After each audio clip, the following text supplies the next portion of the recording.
বাড়িতে যদি ছোট বাচ্চা থাকে তার উপর যদি সে আবার দুরন্ত হয় তাহলে তো সংসারের কাজ করা বুঝতেই পারছো খুবই কিন্তু কষ্ট হয়ে যায় মাঝে মাঝে। তো যাই হোক, এদিকে আজকে আরিয়ানের জন্য একটু ওটসের খিচুড়ি রান্না করেছিলাম, আর খিচুড়িটা একটু না পাতলা হয়ে গেছে, আজকে ফার্স্ট টাইম করেছি তো সেই জন্যই বলতে পারো নেক্সট টাইম একটুখানি ঠিকঠাক মতন আর কি করে দেবো। তবে আর কি আরিয়ান খেয়ে নিয়েছিল। তো যাই হোক, আর আজকে আমাদের জন্য সকালবেলাতে করেছিলাম সেদ্ধ ভাত, ওই ডাল সেদ্ধ আর আলু সেদ্ধ আর কি করেছিলাম। তো যাই হোক, তারপরেই কিন্তু সবাইকে খেতে দিয়ে সমস্ত কাজগুলো গুছিয়ে নিয়েছিলাম। আর এর মধ্যেই দেখো ঝমঝম করে কীরকম মানে হঠাৎ করে বৃষ্টি নেমে গেছে, আর পুরো ওয়েদারটা দেখো একদম কালো করে আছে মেঘ, একদম বৃষ্টি তো হয়ে গেছে এক পশলা। আর আমাদের বাইরে না প্রচুর জামা কাপড় মেলা ছিল, সকালবেলাতে আর কি মা কেচে ধুয়ে মেলতে দিয়ে দিয়েছিল। সেই সমস্ত জামা কাপড় যে কী তাড়াতাড়ি করে তুলেছি দৌড়ে দৌড়ে। সকাল থেকে বেশ ওয়েদারটা ভালোই ছিল, হালকা হালকা রোদ ছিল, ওই জন্য আর কি বাইরে মেলতে দিয়েছিল। তারপরে এরকম হঠাৎ করে ঝমঝমিয়ে বৃষ্টি। তো এই যে দেখো, এদিকে জামা কাপড়গুলো কিছু বারান্দাতে মেলা হয়েছে, আর বেশ কিছু জামা কাপড় কিন্তু মেলার আর কি জায়গা এখানে হয়নি, ওইগুলোই ছাদে শেটের নিচে আর কি দিয়ে আসতে হবে। তবে পরে কিন্তু আবার রোদ হয়েছিল, আর বাইরেই কিন্তু জামা কাপড়গুলো আর কি মেলা হয়েছিল, শুকিয়েও গেছিল। সমস্তটাই কমপ্লিট করে তারপর এখন একটু বসলাম আরিয়ানকে নিয়ে। এত দুষ্টুমি করছে না ও। হ্যাঁ, এটা কে? এটা কে? মন্দির? হ্যাঁ হ্যাঁ। কে কে আছে? জগন্নাথ। আর কে কে আছে? হ্যাঁ, ওই একটা কৃষ্ণ। কৃষ্ণ আর কে আছে ওখানে? একটা রাধা আছে। ধাধা? হ্যাঁ, আধা আধা রাধা। বাহ, গুড বয়। বাচ্চাদের এই আদো আদো কথাগুলো শুনতে এতটা ভালো লাগে কি বলবো। তবে আরিয়ান কিন্তু সবসময় চেষ্টা করে স্পষ্ট কথা বলার, তো সেটা তো তোমরা দেখতে পেলে। আমিও একটু পেছনে লাগছিলাম। আগে না আধা বলতো, তারপর ধাঁধা বলতো, তবে আমি যখন বলতাম তখন বলতো না না। আমি বলতাম তাহলে কি রাধা, তখন বলতো হ্যাঁ। এদিকে রন্টির কাণ্ড দেখে আরিয়ান তো হেসেই গড়াগড়ি খাচ্ছে। রন্টি দেখো সোফায় উঠে না আর কি এদিক ওদিক করছিল, আর সেটা দেখে আরিয়ান এরকম হাসছিল। যেই না আমরা এখানে এসেছি রন্টি না লজ্জা পেয়ে গেছে, সেই জন্য তাড়াতাড়ি করে নেমে গেছে নিচে। আর নেমে দেখো এদিক ওদিক করছে আর কি করবে সেটাও ভেবেই উঠতে পারছে না, বেচারা এখানেই শুয়ে পড়লো। গরুর দুধ খেয়ে জল খেতে হয়, গরুর দুধ খেয়ে একটু খেয়ে যাও, একটুখানি খেয়ে যাও।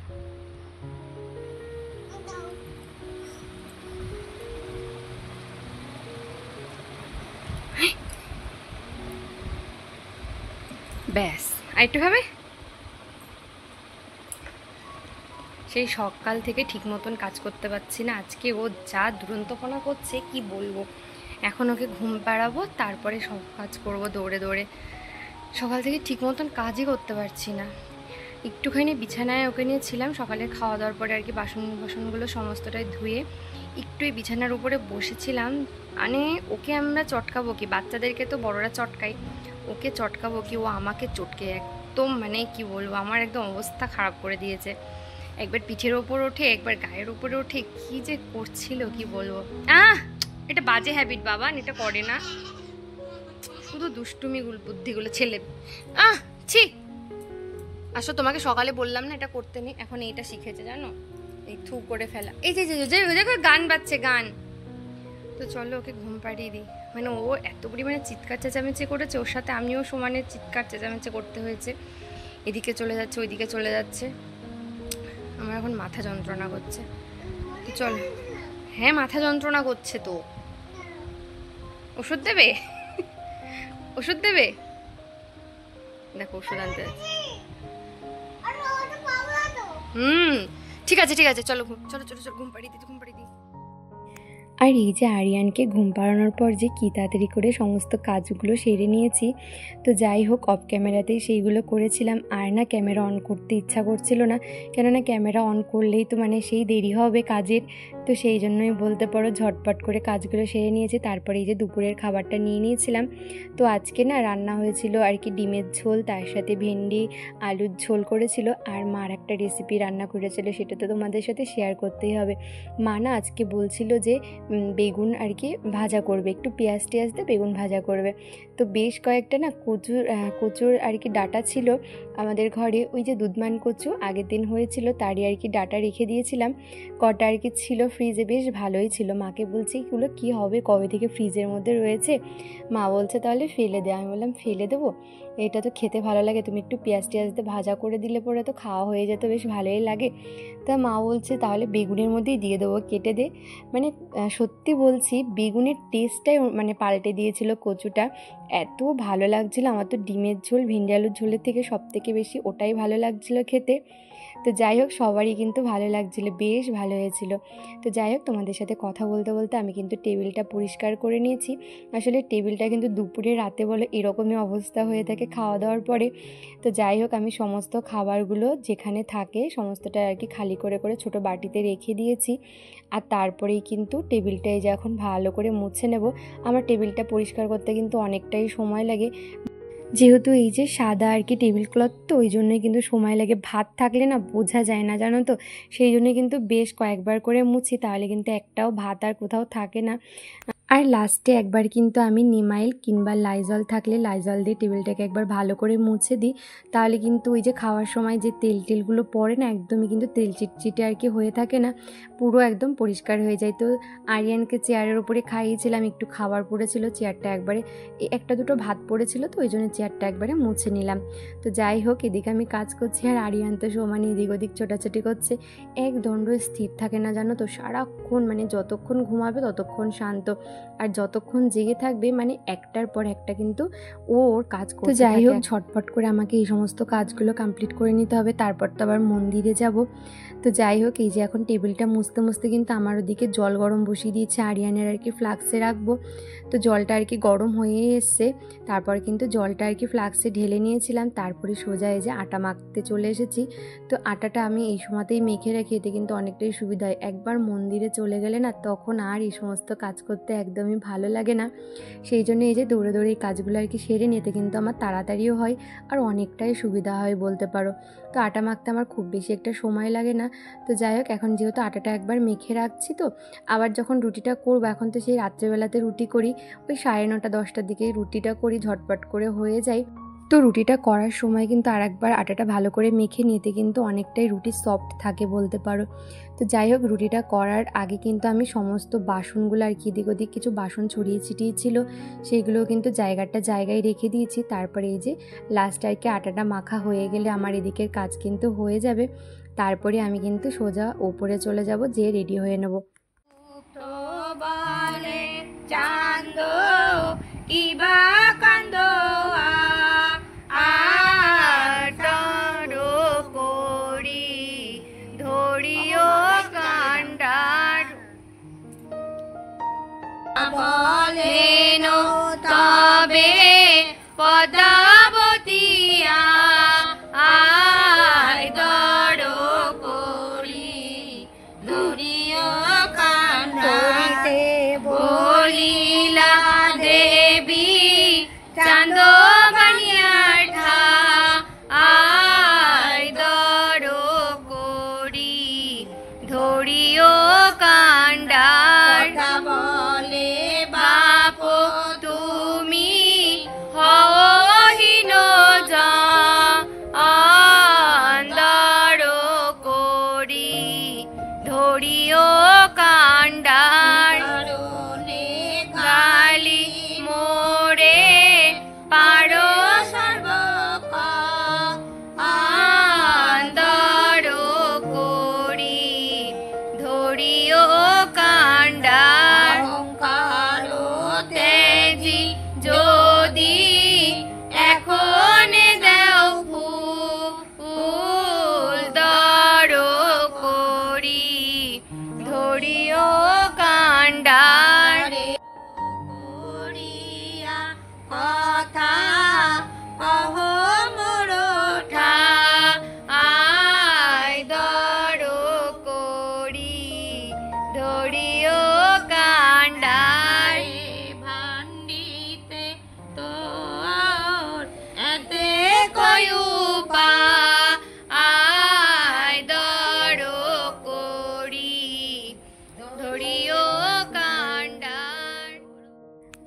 মেয়েকে মন্দিরে নিয়ে আসলে কি আর বই পড়তে দেয়? বেশ কিছুটা সময় ঘরে ছিল, তারপরে কিন্তু চলে এসেছিল মন্দিরে। আর এসেই কিন্তু দুষ্টুমি করছিল, তো ওকে কোলে নিয়েই পরে কিন্তু আমি একটু ধোয়া টানছিলাম আর কি। আজকের ধোয়াগুলো কিন্তু বেশ বড় বড় ছিল, সেই জন্য কি ওকে কোলে নিয়েই করছিলাম, আর ও কিন্তু আমাদের সাথে বলার চেষ্টা করছিল। আর আজকে কিন্তু তোমাদের সাথে অনেকটাই বই পড়া শেয়ার করেছি। আসলে আমি যখন আর কি ভিডিও শ্যুট করেছিলাম, আমার না এত ভালো লাগছিল বই পড়া শুনতে, আমি মনে করলাম তোমাদের হয়তো ভালো লাগবে, সেই জন্য কিন্তু শেয়ার করে দিয়েছি। তবে ভিডিওটা অনেকটাই বড় হয়ে গেছে, জানি না তোমাদের কেমন লাগবে। আমার কিন্তু একদমই আর কি বাদ দিতে মন চাইছিল না বলতে পারো, সেই জন্য কিন্তু শেয়ার করে দিয়েছি।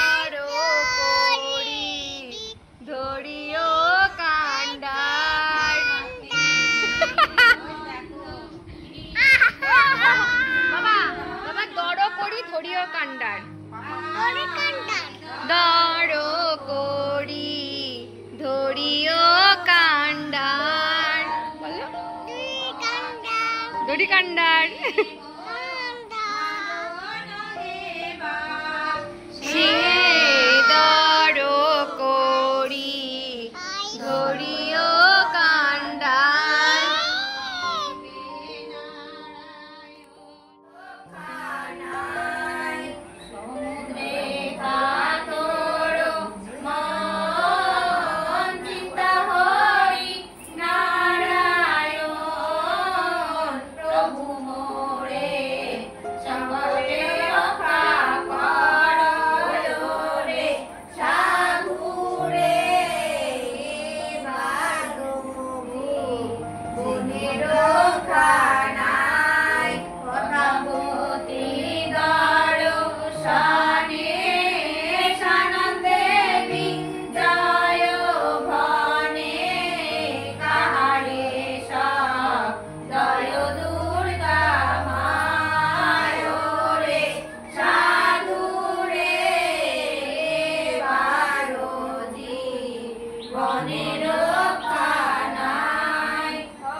পাকে মদিনা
এই বিকালবেলার টাইমে আরিয়ান একটু ঘুরতেই ভালোবাসে, আর প্রত্যেকদিন বাবাই কিন্তু ওকে এই সময় আর কি ঘোরায়।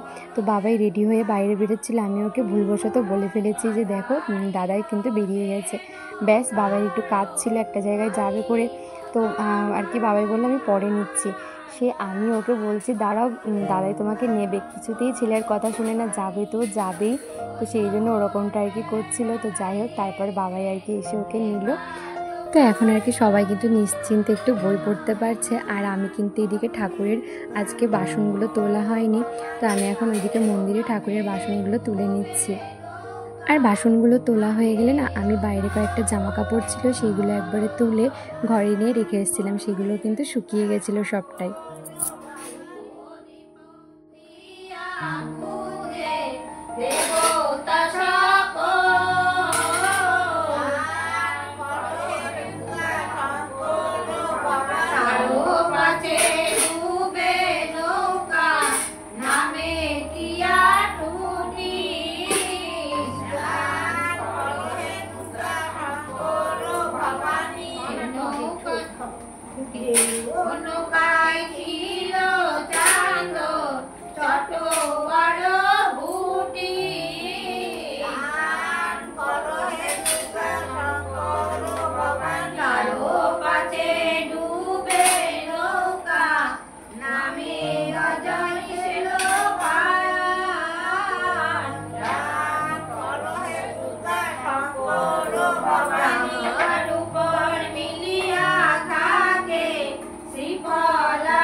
এই যে মনসামঙ্গল তোমাদের সাথে আমি শেয়ার করি, তো এর মাঝখানে না আমার কোনো রকম মানে ভয়েস ওভার দিয়ে তোমাদেরকে কিছু বলবো কিংবা কোনো কথা বলবো আমার একদমই ইচ্ছা করে না। কেন জানো তো, আমি মনে করি আমি যেরকম আর কি মনসামঙ্গল পড়তে সাথে শুনতে ভালোবাসি, সেরকম তো অনেকেই আছে এরকম হয়তো শুনতে ভালোবাসে।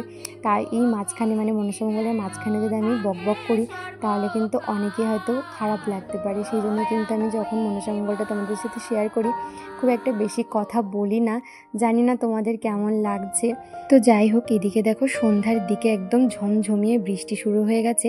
এদিকে আরিয়ানার বাবাই গেছিলো পাশের বাড়িতে, বৃষ্টি শুরু হয়েছে বলতে আমি না দৌড়ে একদম আরিয়ানকে নিয়ে চলে এসেছি। তো যাই হোক, তারপরে দেখো আজকে পাশের বাড়ির এক কাকুদের বাড়ি থেকে লুচি আর ঘুগনি খাবারের আয়োজন করেছিল, মানে মন্দিরে সবাইকে খাওয়াবে। তবে ওনারা ভেবেছিল যে আজকে মন্দিরে অনেকই লোক থাকবে আর কি, আমরাও তো জানতাম না, ওই জন্য আর কি কাউকে সেরকমভাবে বলাও হয়নি। আর এখন তো এমনিতেই খুব বেশি একটা লোক আসে না, তবে আজকে অনেকই কম লোক এসেছিলো। আর দেখছো তো কেমন জোরে বৃষ্টি হচ্ছে, এই বৃষ্টির মধ্যে তো আরও যে কয়েকজন হওয়ার কথা ছিল আর কি হয়নি। তো যাই হোক, যে কজন ছিল তাদেরকে আর কি দিয়েছিল। আর আজকে হঠাৎ করে এই প্ল্যানটা আর কি হয়েছিল বলতে পারো। তো যাই হোক, লুচি আর ঘুগনিটা কিন্তু বেশ খেতে ভালো হয়েছিল। তো যাই হোক, আমি আর ঘরে গিয়ে না কোনো রকম ভিডিও শ্যুট করার সময় পাইনি। তো চলো বন্ধুরা, আজকের ভিডিওটা এই দিয়েই শেষ করছি। ভিডিওটার কোনো অংশ ভালো লেগে থাকলে একটা লাইক করে দিও। চলো টাটা।